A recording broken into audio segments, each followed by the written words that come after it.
From Korea to Germany. From Alaska to Puerto Rico. All over the world, the United States Army is on the alert to defend our country, you, the American people, against aggression. This is The Big Picture, an official television report to the nation from the United States Army.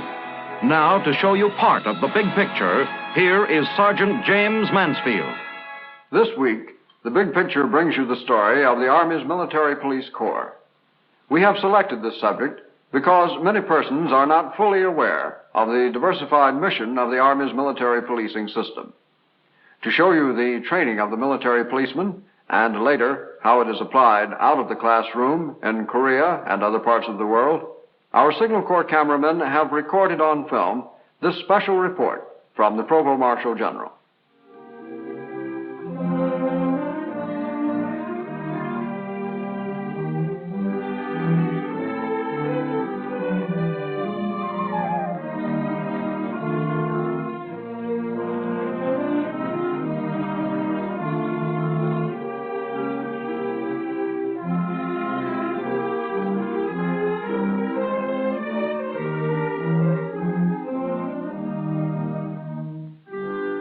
Well, everybody knows the job of the MP, the military policeman, to make life miserable for the rest of the Army. At least that's the idea our friend here might have. But then maybe he hasn't been around very much yet. The military policeman has a lot of duties besides keeping his fellow GI out of trouble.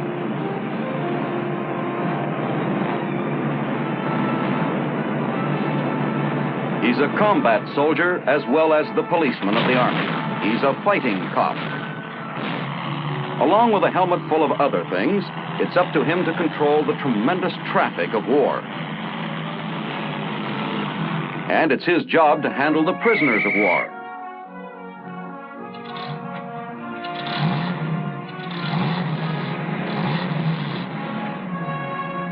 He's responsible for the prevention of pilfering of military supplies.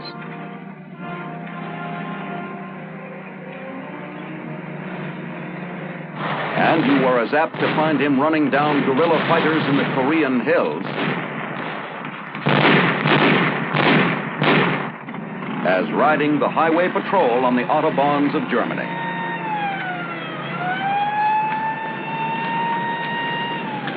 Yes, a lot of knowledge and a lot of training goes into the making of today's MP. Camp Gordon, Georgia, a few miles out of Augusta, is where it all begins, home base for the Military Police Corps. Most of your Army's MPs, scattered around the globe today, once entered this gate as raw recruits.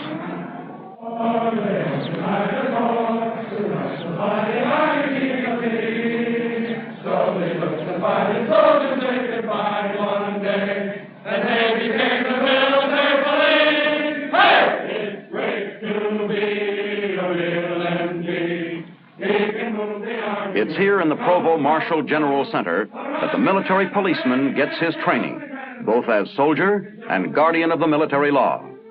New recruits come directly from their induction centers to Camp Gordon for training as military policemen, and sometimes they wonder why. A soldier? Sure. But a military cop? And I imagine you're all wondering why you're here. Why you're going to be trained as military policemen. And maybe you don't like the idea of policing your fellow soldiers. Well, for one thing, policing your fellow soldier is mostly helping him to stay out of trouble. We've got a slogan in the Corps: of the troops and for the troops, and we take it to heart. First of all, you're going to become soldiers yourself with 8 weeks of rough, tough infantry basic training. And then you're going to get 8 weeks of training in the duties and techniques of being a military policeman. And when you're through, you're going to find yourself among the best trained, best uniformed, sharpest soldiers in the United States Army. And a funny thing, you're going to like it. you're going to be proud to be an MP. That's not an order, it's a prediction. 8 weeks of infantry basic training. Learning to employ the weapons and techniques of the fighting man.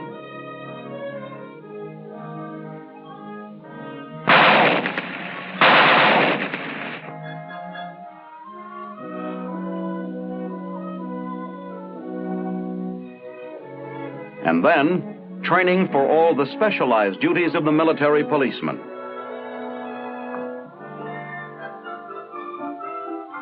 Traffic control is one of the major jobs of the MPs, and they've got to get awfully good at it, clear, authoritative. It's tough enough to handle traffic at a busy intersection during a peak hour, but if you ever have to keep big troop movements flowing where the enemy might be dropping shells on a road you're controlling, well, you've got to learn to think and move fast.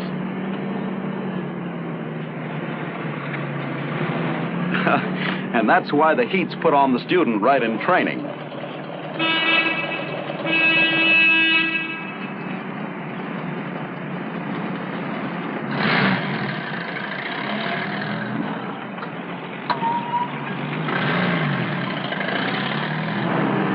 Trouble, and it's time for a cool head. Not that kind, though. It won't help.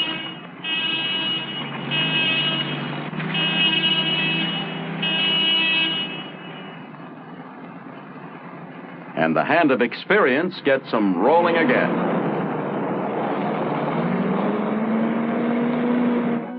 Apprehension of military offenders and suspects is another MP duty.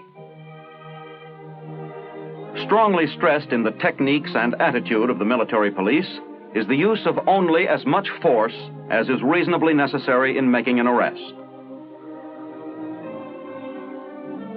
But you never take a chance on your suspect packing a concealed weapon. A false move with this method of wall search, and an MP is in a position to handle it.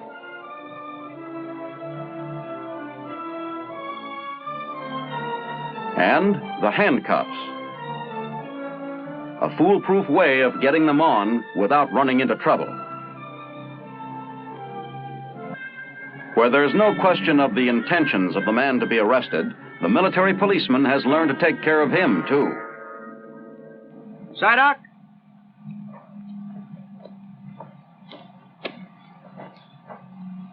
Psyduck is going to try to stab me downward into the chest.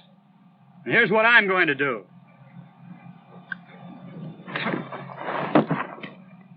Force the knife out of the man's hand. Pick it up. Now, here's the way we're going to break it down for you. At the starting position, the knife will be held up in the air, prepared to stab downward into my chest in this manner. Starting position. Shut. Move. At ready, 1. As he brings the knife downward toward my chest, I block with my left forearm against his wrist. Ready? 1. At ready, 2. I reach my right arm underneath his arm, take a hold of my own hand, lock my elbows together, and force him down to the ground, kneeling on his shoulder to make him drop the knife. Again, pick the knife up. Do not let him keep it. Are there any questions? No questions? Find your original positions. Against wooden knives for training purposes instead of cold steel, the ancient and effective techniques of judo are mastered by the military policeman for dealing with the tough customer. Now, come along is a grip that you put on a person that puts him completely in your control. No struggling, no fighting back. The first come along that we're going to show you here today is what we call the hammerlock come along. It works like this. Notice that I keep pressure on his elbow at all times. And the recruit learns how to squeeze them off accurately with the MP's own primary weapon, the .45 automatic.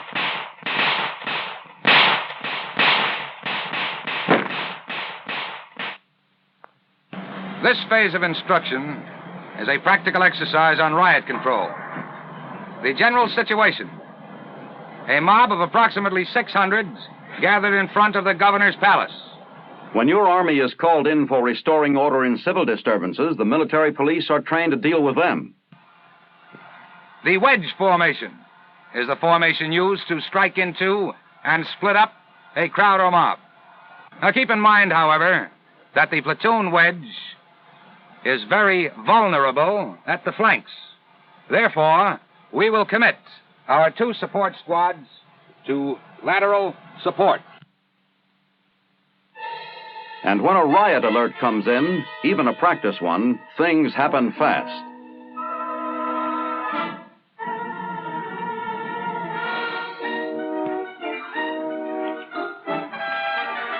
Right, practice, on out, let's go.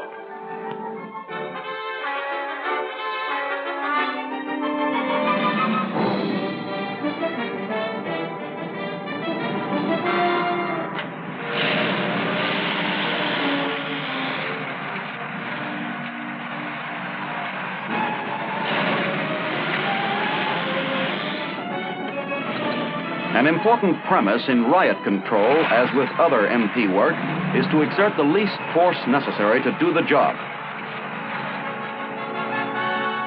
A show of strength by a determined-looking MP outfit is sometimes sufficient in itself to discourage a civil disturbance.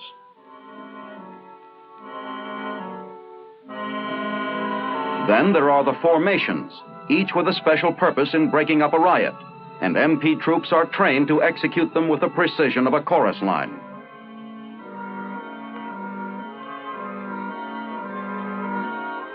The wedge formation, a line of bayonets to keep a mob moving, avoids bloodshed but restores law and order when the MPs are called on for the job. Smoke helps too, harmless, but it's some protection against violence if the mob gets rough, and a psychological weapon to discourage the rioters.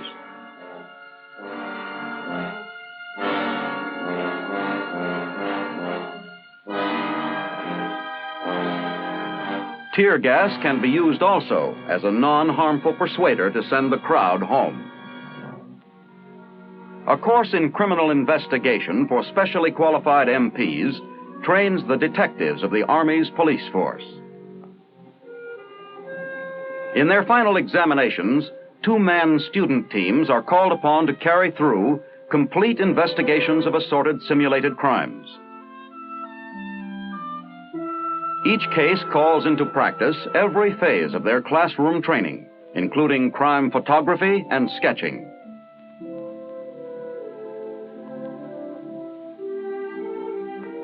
Our pair of student detectives here would appear to have a combination murder-robbery on their hands. Every shred of evidence, every clue is carefully noted and preserved. And let not our military Sherlocks overlook any possible bet.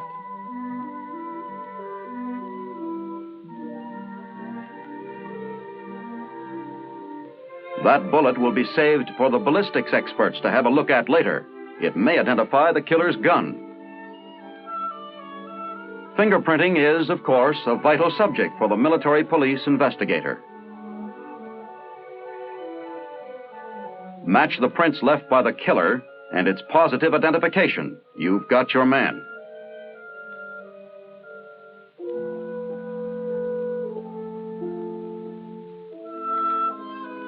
The clues lead the student team to a simulated suspect, and they learn how a lie detector might help get the truth from him. Were you born in the United States? Yes. Do you smoke? Yes.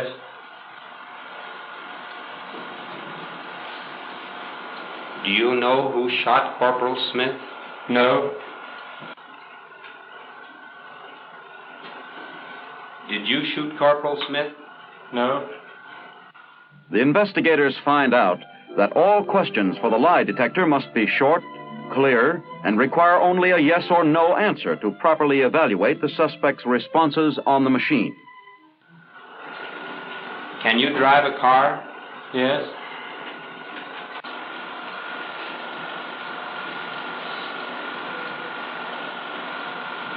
Do you know who broke open the safe? No.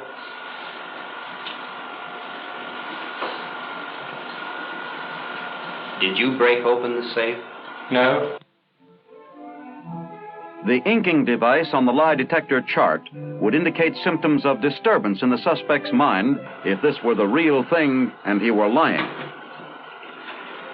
Do you know who shot Corporal Smith? No. And so the student detectives get a first-hand knowledge of a modern weapon in the war against crime.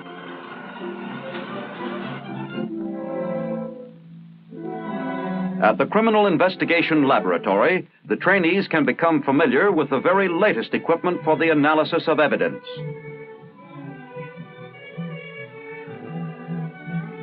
For the testing and examination of materials that might help to solve a crime, the laboratory at Camp Gordon serves all the armed forces as well as lending assistance to civil authorities.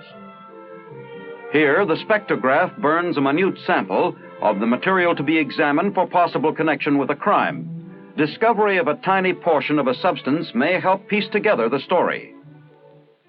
So sensitive is this device that a study of the photograph spectrum of the colors produced by the burning can actually detect the presence of a material making up only 1 part per million of the tested sample.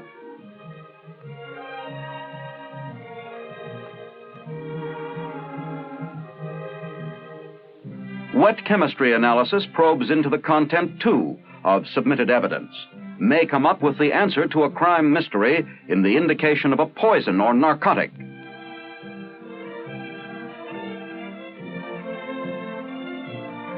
An X-ray diffraction unit, one of the few in the world. This machine delves into the possible criminal significance of a tiny sample of evidence by bombarding it with short wave to determine its crystal formation. In the ballistics department, bullets are fired from suspected guns to be checked with bullets found at crime scenes.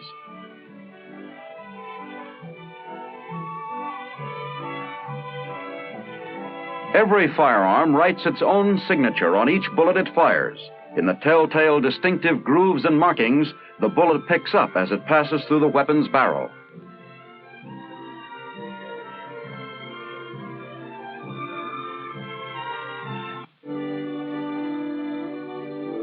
The matching of a bullet used in the commission of a crime with a bullet fired in a ballistics chamber has solved many a killing and other type of crime.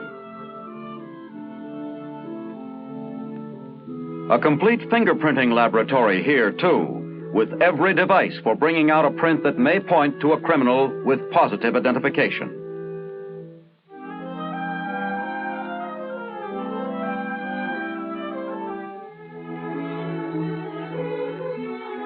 A section of the laboratory also devoted to the examination of questioned documents for the comparing of handwriting, typewriter characteristics, checking for invisible writing. And when investigations have to be made on the spot for the military, a mobile criminal investigation laboratory, complete with all the necessary equipment, will roll out on the job. Yes, when a man completes his training as an MP, those initials spell something different to him than when he showed up as a recruit. Responsibility, pride, knowledge. MOS, Military Occupational Specialty, 1677. Military Policeman. And so, ready for assignment. Ready to answer the next call from whatever spot on the globe it might come. The call for a trained MP. Maybe it's Germany, and one of the many important MP functions there, the Highway Patrol. This outfit is responsible for the remarkable job of reducing the accident fatality rate on German roads from 4 times greater than that of the U.S. to less than America's highway death rate.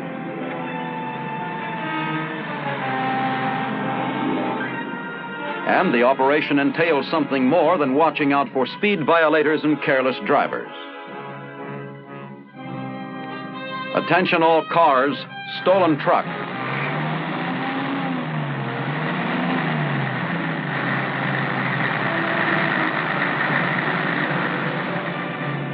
The profits run high on stolen government property, but the military police are constantly putting practitioners of the trade out of business.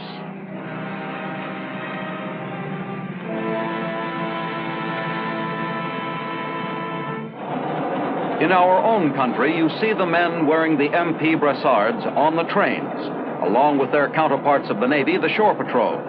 Polite, helpful, but forceful, checking travel orders, identification, preventing trouble where possible. Dealing with it sternly, swiftly when it comes.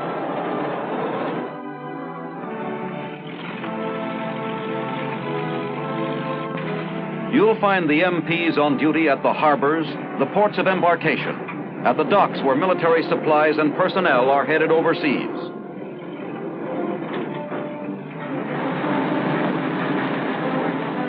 On guard against pilferage, sabotage, fire, helping to make sure the shipments are going to get where they're needed.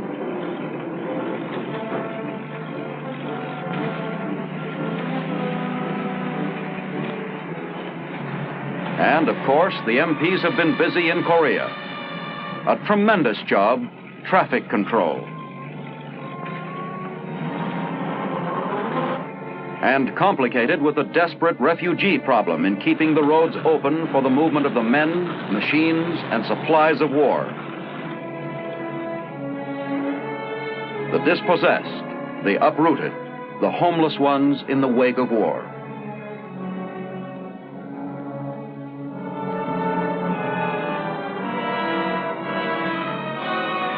And at the moment of stern military necessity, these people still must be dealt with in the decent way of a democracy. Refugee control, another job of the military police. And on the job, making sure with detection devices that the enemy is not using our humanitarianism to smuggle in weapons behind the line. Road reconnaissance, too, a part of traffic control. A bridge bombed out, a road blocked, and the MPs have to come up fast with the answers on the alternate routes, detours. And so road reconnaissance crews keep constant check on routes, condition of bridges, facilities of every road in the area.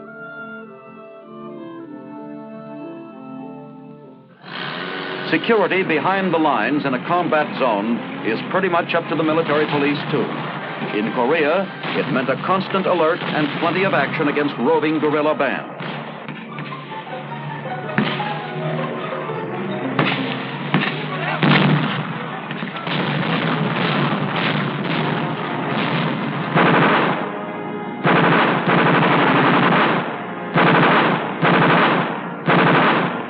In Panmunjom, site of the Korean truce negotiations and the prisoner exchange, it was the MP who guarded the security of United Nations personnel and documents.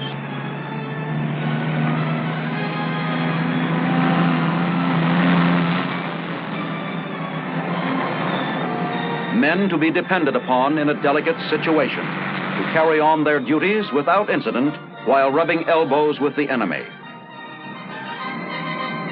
The job, too, of watching out for enemy action in the neutral zone, guarding against the communists taking advantage of the flag of truce. And it's up to the military police to handle the prisoners of war. Besides the responsibility of preventing escape, the MP must see that prisoners are treated in full accord with the provisions laid down by the Geneva Convention. Article 13, prisoners must be protected against violence, intimidation, insults, and public curiosity. Article 16, prisoners shall be treated without any adverse distinction based on race, nationality, religious belief, or political opinions. Article 19, prisoners shall be evacuated as soon as possible after their capture to camps far enough from the combat zone to be out of danger. Article 26, the basic daily food rations shall be sufficient in quantity, quality, and variety to keep prisoners in good health. Article 27, clothing shall be supplied the prisoners in sufficient quantities to make allowance for the climate of the region. No prisoner may be employed on labor of an unhealthy or dangerous nature. Stern vigilance with human decency, the MP way of handling prisoners of war. Amphibious operation.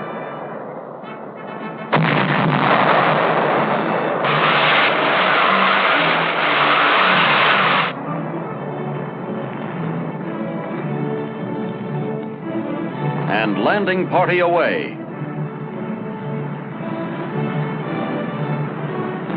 Including the military police.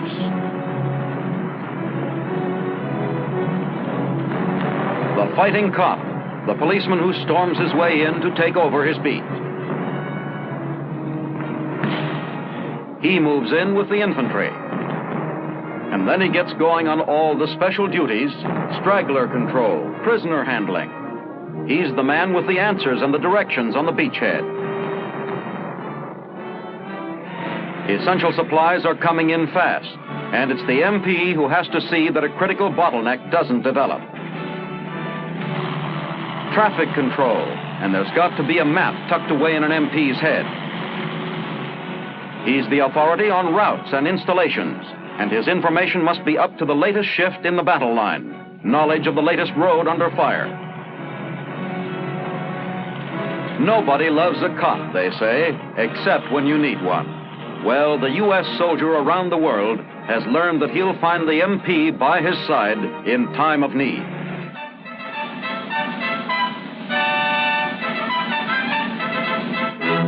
His fellow soldier knows the military policeman as a soldier second to none. He's found the work of the MPs a vital part in the big picture.